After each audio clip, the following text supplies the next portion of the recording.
I think the uniquest part of working with kids and this many kids in the film is that every night I'm contemplating suicide. In the fall of 1984, Richard Donner was frustrated. After directing big hits like The Omen and Superman, the acclaimed director found himself in the perpetually rainy seaside town of Astoria, Oregon, shooting The Goonies. An adventure/fantasy/family film, maybe? That's my mom's most favorite piece! What? Oh my God! It wouldn't be here if it wasn't. Donner himself seemed perplexed by the genre. I never saw it as a fantasy or a fairy tale. It's a true story. We just happen to be documenting the lives of a group of kids in a little town in Astoria, and the kids call themselves the Goonies. By the midpoint of what would end up being a shoot that lasted 5 months, he was behind schedule. Very often it was rewritten like that. Rewrote it every night. Well, yeah, I mean, the original script that we got, which I would love to see, had nothing to do with the movie that we shot. The original movie was called Octopus. Scenes were being excised, rewritten, and added on a daily basis, either due to bad weather, an extraneous side plot involving 2 gorillas escaping from a zoo. There were gorilla scenes. Yeah. Steven shot them. Steven loved the gorillas. And I said, if you love them that much, you shoot it. There was these 2 gorillas named Bonzo and Bertha who escape, and they steal Steve Anton's character's red convertible. Or an octopus sequence that gave Ed Wood a run for his money.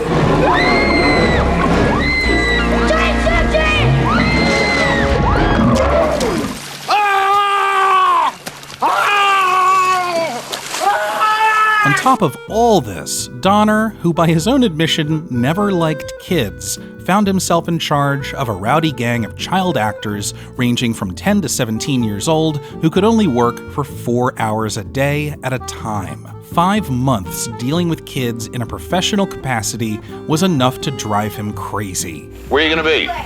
Get your mark. Be there. And yet it all worked out, with The Goonies becoming a worldwide hit and a classic that holds a special place in the hearts of 80s kids. And officially, as of February 2025, a sequel's been greenlit with Spielberg's involvement. I think I have a match. I'm sure of it. With other acting breakdown videos we've done on films like E.T. or Stand By Me, it was fascinating to look at the acting methods employed by the child actors and the directors who knew how to get the right performances out of them for the more dramatic tone of those films. Here's your water. Thank you, sir. Thank you, Samantha. Ma'am. When I looked at The Goonies, it was just a completely different story. There's no subtlety here. There's no real-life trauma being revisited on screen. It was just a gauntlet of fun, boundless, chaotic energy. Because individually, they're wonderful. They're nuts. They're the warmest, craziest little things that have come into my life. But in a composite form, you get them all together, and it's mind-blowing. The spontaneity of child actors is a double-edged sword, and the production of this film seems like the perfect example of both edges. So come along with me as we laugh at Richard Donner's expense and examine the controlled chaos of working with the child actors of The Goonies. And as always, I want to give a special thanks to our patrons over on the Back Focus Patreon. Check it out if you'd like to help support this channel. We're just making an ordinary adventure here. Ordinary fantasy. Nothing extraordinary happens in this picture at all. These kids are all kind of like friends. They're all sort of outcasts. They need each other because the more popular kids don't want anything to do with them. And they get bored one day and they have the most extraordinary adventure that any adult could possibly imagine. Hey, you guys! One thing that keeps coming up as I look into how child actors are cast in a role is how important it is for them to be able to think on their feet, be present, and more or less have their personalities match the character they're playing. That was certainly the case with these kids, and it was observed by writer-director Mick Alderman in his book 3 Weeks with the Goonies on location in Astoria, Oregon. Mick was around 19 years old in 1984. He was an aspiring filmmaker, and he was granted permission to sit as a fly on the wall during the first leg of production. It was kind of cool. He said in his book, quote, "Sean was the serious one. I recall Richard Donner saying to me at one point, he's got incredible focus. That kid's gonna direct someday." Corey was the extrovert, extremely comfortable on the set and always joking with the crew. Jeff seemed to be having the most fun. He always had a smile on his face and greeted everyone as if he'd known them forever. He was the dynamic one, a bundle of energy with a ready and explosive laugh that carried for miles. He did mention Josh Brolin, who he was intimidated by for some reason. I guess he came across as the much more serious actor on set at the time. Which just reminds me, this is a quick aside, this story from Josh when he approached Spielberg to talk about his character. In an interview for People magazine, he recounts saying, "I think Brandon is freaking out, and the tunnels represent the inside of his mother's womb, and he's trying to cut that umbilical cord." Spielberg replied, "Why don't you just act? Just say the words on the page. You'll be fine." Anyway, with the child actors, it's that same cocktail we've seen before. They matched their characters, they felt genuine camaraderie for each other, and Donner made them all feel comfortable to suggest anything and improvise, something that actually became crucial as the film's plot seemed to change every day. Those kids, all I had to do was throw one line in. They ran, they knew who they were, they loved their characters, they loved the story.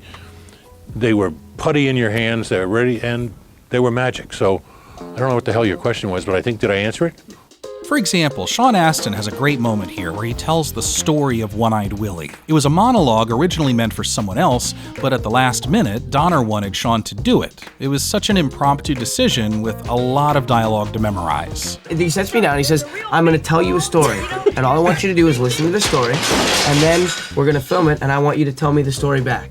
That's kind of brilliant. Just let him paraphrase the story so it just spits out naturally, like a kid. And then Willie fled, because he didn't want to stay around, because he knew he'd get killed if he stayed around. Funnily enough, Sean was not in the moment at all in this scene. While I was delivering the lines, no idea what I was talking about. A lot of good actors work that way. And Huy Quan added more of a distraction. All I remember is Key kept looking at my nose. There's this other small moment here that may not seem significant, but I think it's important. One day the kids were near their 4-hour limit. They really had to get this scene right where they're riding their bikes, and Sean was supposed to catch the map as someone else threw it, but he missed. In the commentary, Sean is especially proud that he kept the scene going. So I stopped, bang, right? But I knew that you were upset because you wanted us to keep going, so I ran, right? Didn't go back for the bike. Right. Corey Feldman had a similar thing in this scene, this little happy accident in which he only had a limited amount of time to get a paper towel from the roll off the wall. You could see him in the background. He knocks it off the wall accidentally, but he keeps going. I know this seems trivial, but when you're working during that crucial 4-hour window with child actors, you just absolutely have to move on. It's extremely helpful to have actors who are aware of the time constraints and can roll with a scene if something doesn't go as planned. There's also something to be said about the natural kid chatter. Just the way they talk in this movie always felt real to me. They're overlapping each other's dialogue, and sometimes some characters in the background are just having conversations that have nothing to do with what we're seeing. It's all very loose. Yeah, you want to see something really scary? Look at that. The sound mixer apparently must have thought this would be a nightmare to edit and raised his concerns with Donner, who just said, shut up, just let them be kids. There were a bunch of other little things that the actors added that made their performances more authentic. Key mentioned that his mom didn't want him to curse in the movie, which is wild to me, by the way, that she wielded that kind of power, which led to Key spelling out the word shit instead of saying it. Jeff Cohen also had some important contributions. In addition to improvising a Hebrew prayer when he's scared out of his mind in this scene, the truffle shuffle was his idea. I didn't know that. It's something he did during auditions, just clowning around, and Donner helped him refine it, wrote it into the script, and there you have it. While we're talking about Jeff, Donner wisely encouraged genuine reactions from the kids when he could. Before this scene with Sloth, played by the late John Matuzak, Donner took Jeff aside to talk to him. He said, "Hey kid," he's like, "we're gonna cut right before Matuz picks you up because he's got a bad back from football." But they actually didn't cut, and my reaction here was the real reaction because Matuzak just straight picked me up, just like that. He was that strong right here. I thought they were gonna cut, but he didn't. That's him. Scared me half to death.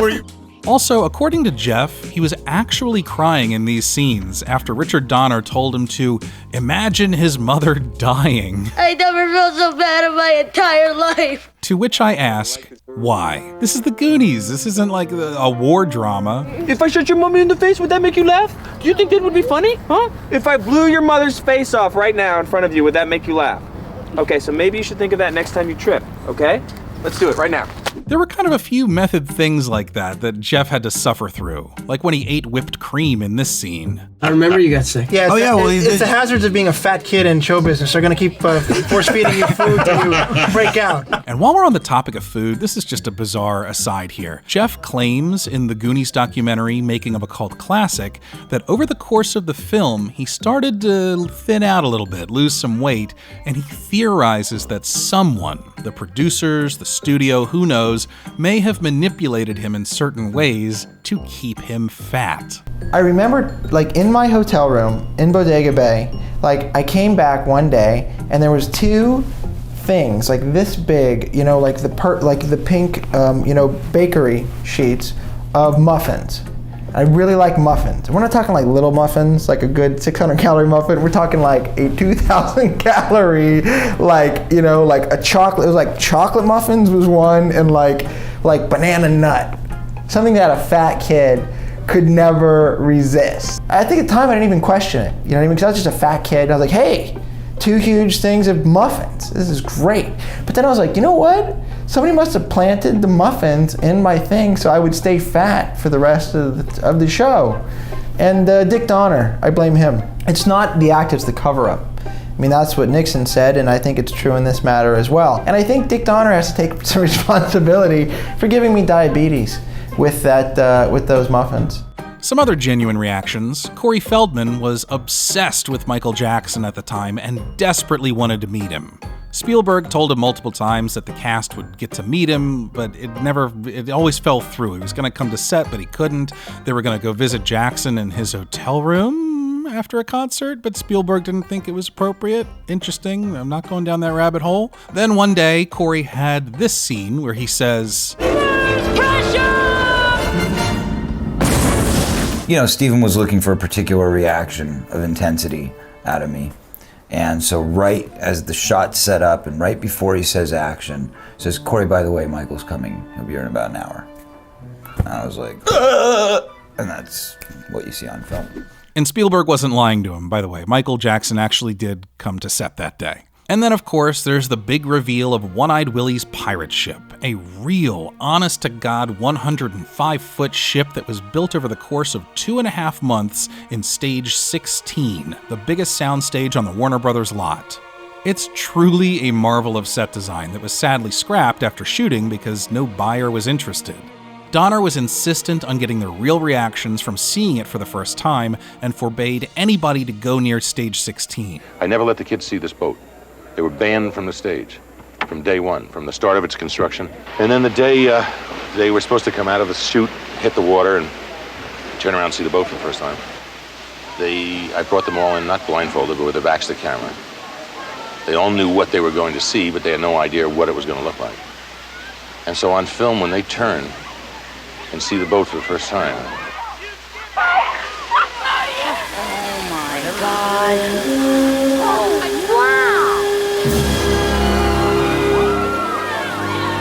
Ironically, it was Josh Brolin who actually ruined the very first take when he immediately yelled, "Holy shit, fuck." Of course, Donner boomed out, "Cut! You can't say f*** in this movie." In Brolin's memoir, From Under the Truck, he said, "It was a fucking pirate ship built on a stage in a movie studio in the middle of the valley in Los Angeles. I don't know, man. They should have warned me." Aw, there's nothing to worry about, Andy. It's just a skeleton. That wasn't one of the only difficulties that presented itself when working with the spontaneity of child actors. We've talked about all the great stuff that they were able to bring to the film. Now let's talk about everything that happened that incrementally increased the likelihood of a blood clot in Richard Donner's brain. Yes, he's Okay. got a plan. What is I've got a plan. All right, now shut up, man, shut up. Booty You know trap. where this take place? Yeah, Where? tunnel. It is the most difficult thing I ever thought I was going to get into. I never anticipated what it was going to be like. In one sequence, when all the kids are in the water with Sloth, Donner explicitly told them, "Don't get John's makeup wet," because it took like 5 excruciating hours to apply all this stuff. They jumped in the water and ran right after John. Here, this guy had been in the makeup for 5 hours, never said a thing. Wow. He said, "Do I have to do this again?" I said, "I'm afraid." And I think he'd kill the kids. Oh my God, look at this.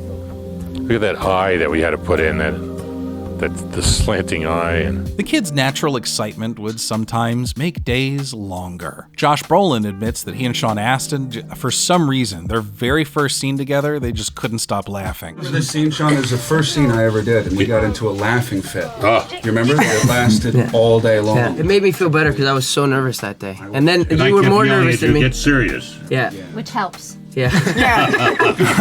Other times, they would just, they weren't professionals. They would just collectively make simple mistakes. According to Mick Alderman's book, this scene where the boys are dragging their bikes up the hill took about a dozen takes due to flubbed lines or missed marks. So by the time they got the money shot, they looked genuinely fatigued. There must have been countless moments that frustrated Donner because as you listen to the director's commentary, sometimes an actor will chime in and their most prominent memory of a scene was that Donner was frustrated.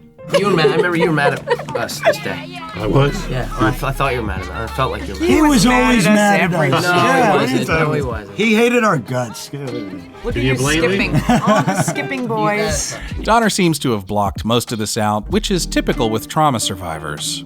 I don't remember any of this. I think I have to go back. Let's reshoot this. As much as they talk about Donner having a short fuse, it's always with love and respect. It's all just kind of fun ribbing back and forth. There's a house for you. Go down, you look on the left side. There's With a flashlight. I'll have a flashlight. This is what it was like for months. DC For tab months. 15. You can tell from Donner's interviews and various retrospective conversations with the cast that he was still able to make them feel comfortable on set, and for the most part, if they didn't listen to anyone else, they would always listen to him.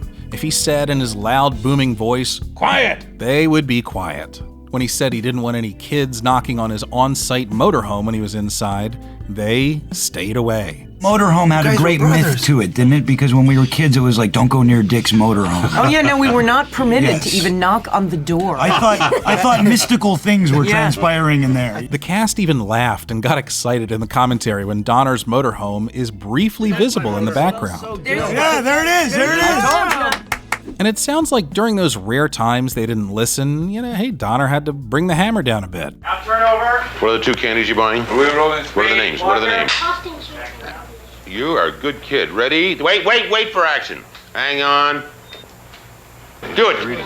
I mean, look, this isn't Spielberg. He's not the gentle kid at heart that can whisper magic in your ear. And this guy's like a grizzled veteran of film and TV. He was directing episodes of The Rifleman and Have Gun Will Travel before any of these kids were born. He even had catchphrases the kids would repeat like, "Why am I waiting?" Or when he needed them to hurry up, he'd say, "Hip hop, hip hop, hip hop." Concentrate is right. Thank you. Now act. Now think, I'm serious. When he comes on you, you've just finished one, take the last lick, put it back, look for another one. When he leaves, you found it, you go up, pick it up, pick it up. All right. Huh? All right. Yeah. Raise your right hand. Your right hand. You got it. Here we go. Ready? But as the shoot dragged on and got behind schedule due to unpredictable weather, the vibe began to shift. In Mick Alderman's book, he said, with the shoot running behind schedule, morale had been drooping and there was perceivable tension on the set. The kids sensed this and at one point tried to lift everyone's spirits by ruining the first take of this scene by jumping off the porch and singing a can-can tune, dancing straight toward camera. Donner yelled, "Cut!" The crew groaned, and Joe Pantoliano, who was waiting around for one of his scenes, confided in Mick, "I am never working with kids again." Mick goes on to say, the situation began to take on a surreal quality, like a camping trip gone horribly wrong. People started getting punchy. The kids were bored with sitting around. At one point during a break in the weather, Key was wandering alone on the set. He spied Richard Donner's vacant director's chair and hopped up into it, yelling, "Hip hop, hip hop! Why am I waiting?" The crew paid no attention and trudged on like waterlogged zombies. The tension gradually drifted towards the kids. Arguments would break out, sometimes turning physical. And we didn't have overt arguments, but there was... not you and I, but... Martha. Yeah. Martha. I was so furious at her. Yeah. You got along with her pretty good, though. No, we had a few fights. Because They're referring to Martha Plimpton here, who goes into more detail in the director's commentary. Corey came to me in the school trailer, and I turned to him and I said, "What?" And he said, "What?" And proceeded to copy everything I said for a half an hour until I became so enraged that I jumped on top of him and grabbed his head and started smashing it against the floor. Meanwhile, he lay there laughing maniacally the entire time, making me even more infuriated, with Rhoda Fine standing over us going, "You kids, stop it! Don't fight!" Further along in the commentary, it's as if watching the movie again jogged all of their memories and they're just remembering how the mood changed. I was really mad at Sean that day, so I was actually very. I think at this point, none of us could stand each other. You guys were mad at each other 5 all seconds. the time. In Astoria, we all were getting along pretty well, but I think once we got back This to is Warner month Brothers, 5, and yeah. the magic had. Dissipated. By the fifth It was like, well, what'd you audition for? Yeah. Well, But in the end, despite the challenges, they successfully wrapped production, and Richard Donner was beyond relieved, because for him, there was a light at the end of the tunnel. A quiet, extended vacation with his wife in his home in Hawaii, with the Pacific Ocean putting miles between him and the kids who spent 5 months driving him up the wall. And Spielberg, the mensch that he is, gave him a present. God. Hey, Thicko, we're gonna do sequels to this movie. There's gonna be Revenge of the Wait, I hear something. Shut up! I know this has been covered a lot. I love it. I just love it. I don't care. Spielberg secretly paid for plane tickets for the entire cast. It's the perfect practical joke. It's kind of cruel and yet good-natured. Donner's just genuinely surprised. He looks like he's gonna pass out, and it takes him all but 30 seconds for him to snap again. Watching this always makes me smile. Like, you could tell he loves it. I especially love the reveal of something else that he's laughing at, which is Anne Ramsey just beating the shit out of Robert Davi and Joe Pantoliano. Apparently, they did spend a good amount of time there, had pretty much unlimited per diem provided by Spielberg to go out on the town, and they even had a barbecue with Alice Cooper. I don't know why he was there, but hey, you know, school's out. You know the song he does?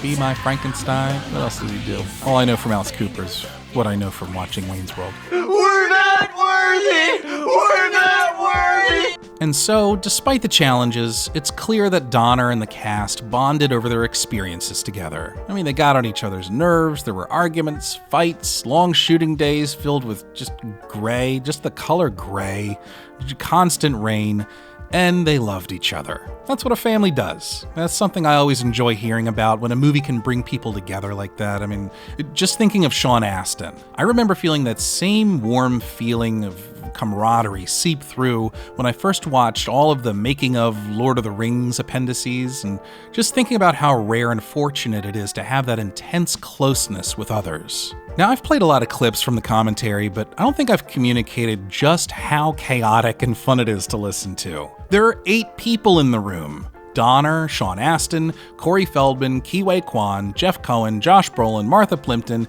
and Kerri Green. Is that like a record for most people doing an audio commentary? And the whole time, they're just having a ball, man. They're just having so much fun watching this. Truffle shuffle! The truffle shuffle! They make fun of themselves. This is going to be some really quality double take work. Here we go. Let's count it out. Actually, 1 and 2 double take. Here we go.